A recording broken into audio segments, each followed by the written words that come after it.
Hi, John. Thanks for stopping by Korea Daily and doing this interview.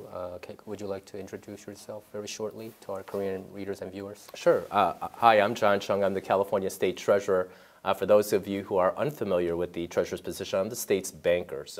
Well, the President-elect has made some very bold pronouncements about immigration. California is heavily based on the contributions of immigrants, both legal and undocumented. You think about our farms, who's harvesting those products. You think about who's building the houses, the roadways, and others. So let's do this correctly, and hopefully we'll get President Trump to reevaluate, President-elect Trump, to reevaluate some of his policies and to understand what has made America great. Well, I share a similar perspective with President-elect Trump. I want more products and services developed here in the U.S., but you can't do that with a trade war, right? So I will support the President-elect when he identifies bad practices that are taking place elsewhere. But we want to encourage trade, competitive trade. America has to be very competitive. And if others are doing it correctly, then we ought to engage in trade.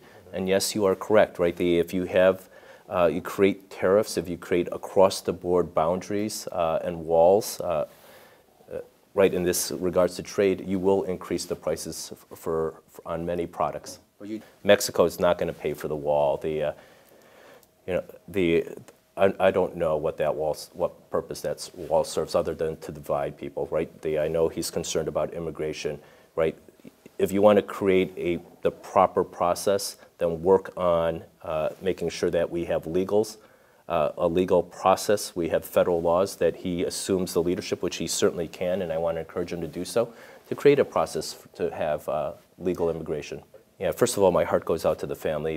I lost my sister to violence through being abducted, so I am very sensitive on this issue, right? So this is the proper balance, right? We want to make sure that you have immigration policies that recognize the nuanced nature. I don't want local government involved principally in making sure that we enforce the immigration laws, but we do have to stop crime.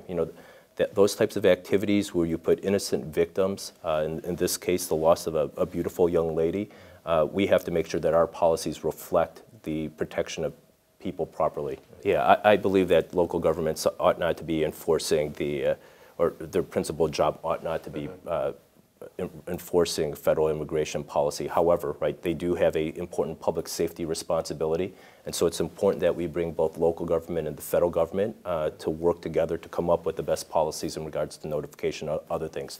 We want to stop crime, but we also want we want to make sure that we have the adequate cooperation and communication between our law enforcement agencies. The academic difference, achievement, delta drops dramatically.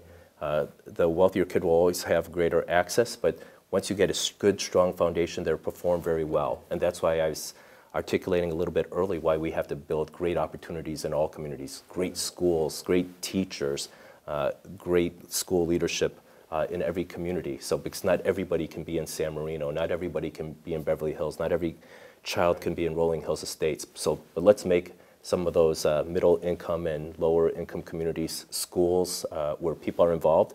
You don't need all the money, but if you're involved, you'll change that child's trajectory in life. That was basically local government's contribution to help finance affordable housing. And so when that was eliminated because of the elimination of the redevelopment agencies, that helped create the financial pressures on affordable housing. Because when you put together affordable housing, you'll have a federal component, you'll have a state component, and you'll have a local government component.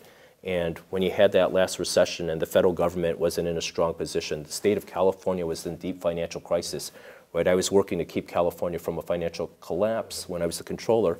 And then when you had local government losing their CRA, right, and that 20% set aside, that you had the loss of those main sources of dollars for affordable housing.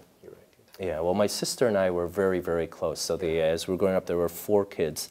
And it was JR, so John, Robert, Joyce, and Roger. I was 8 years older than Joyce, and so my mom wanted all 4 kids to be close. And so if my brother Bob and I were going out, we would have to bring my little brother and sister, right? And sometimes we thought, oh, right, this makes it difficult. We wanted to go play softball, and how do you watch your little brother and sister while you're playing softball at the same time? But it made us very close. And then my sister shared a lot of the same passions and interests. She went to law school, right?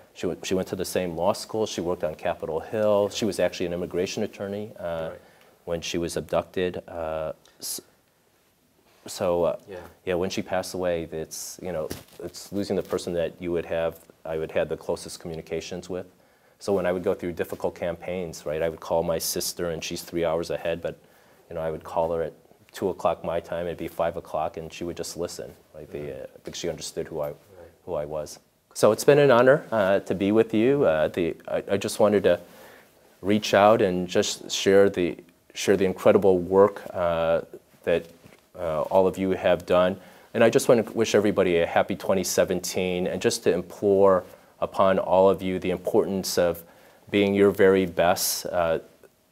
In this world where today many people are struggling, their trajectories can change dramatically. And then take responsibility for the people in your life. I have a deep history with the Korean community. I would do seminars and partner with KYCC. We would do free income tax services for people who are Latino and Korean Americans. We did free income taxes for a whole host. I did nonprofit seminars for Korean American community organizations so they understood tax rules.